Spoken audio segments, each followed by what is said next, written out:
అధికారం ఆయనకు పరమావధి కాదు. అలా అయితే అందరి నేతల్లా అధికారంలో ఉండే పార్టీలోనే ఉండేవారు, చేరేవారు. సభాపతిగా చేసిన పెద్దరికమో, జన్మతః అబ్బిన సుగుణమో, స్వచ్ఛమైన రాజకీయాలకు అచ్చమైన చిరునామాగా ఉంటారు ఆయన. ఆయన ధరించే ధవళవర్ణ వస్త్రాల మాదిరిగానే మనసు కూడా నిర్మలంగా ఉంటుంది. అధికారంలో ఉన్నా లేకున్నా, పదవిలో ఉన్నా లేకున్నా ప్రజల కోసం, ప్రజల చేత, ప్రజలతోనే ప్రయాణిస్తున్నారు.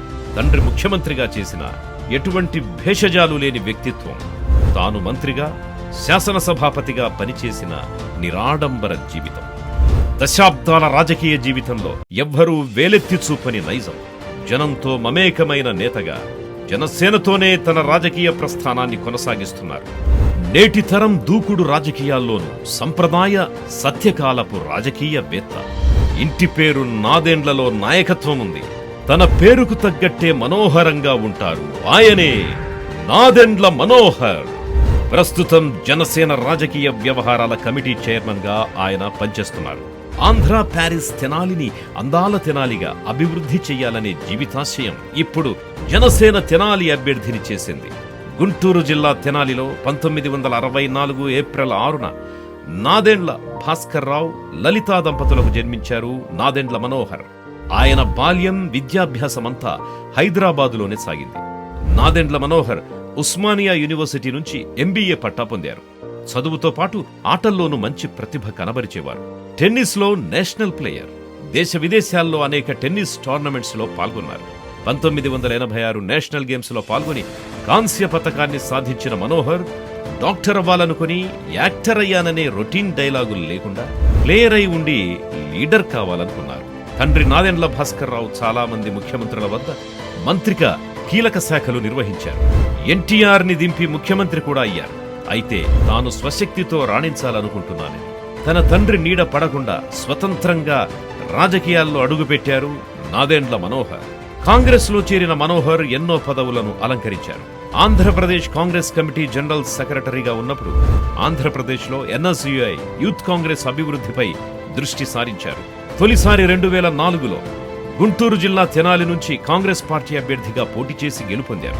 రాజకీయ అరంగేట్రం చేసిన తొలి ఎన్నికల్లోనే గెలిచి రికార్డు సృష్టించారు నాదెండ్ల మనోహర్. అలా 2004, 2009 ఎన్నికల్లోనూ తెనాలి నుంచి కాంగ్రెస్ పార్టీ తరఫున 2 సార్లు ఎమ్మెల్యేగా గెలిచారు.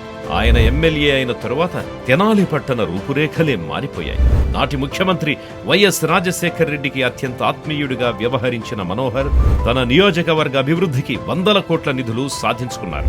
2009లో ఆంధ్రప్రదేశ్ శాసనసభ డిప్యూటీ స్పీకర్గా, ఆ తరువాత కిరణ్ కుమార్ రెడ్డి ముఖ్యమంత్రిగా బాధ్యతలు చేపట్టిన తరువాత 2011 జూన్లో శాసనసభ స్పీకర్గాను నాదెండ్ల మనోహర్ చాలా కీలక సమయంలో శాసనసభాపతి స్థానంలో ఉన్నారు.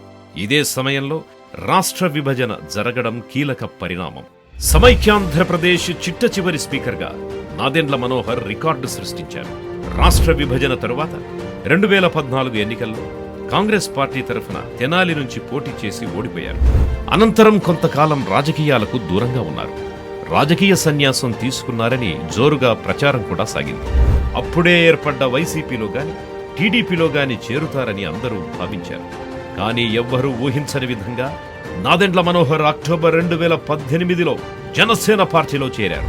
2019 ఏపీ అసెంబ్లీ ఎన్నికల్లో గుంటూరు జిల్లా తెనాలి అసెంబ్లీ స్థానం నుంచి పోటీ చేసి ఓటమి పాలయ్యారు. ప్రస్తుతం జనసేన పార్టీ రాజకీయ వ్యవహార కమిటీ చైర్మన్ గా నాదెండ్ల మనోహర్ చాలా కీలకంగా వ్యవహరిస్తున్నారు.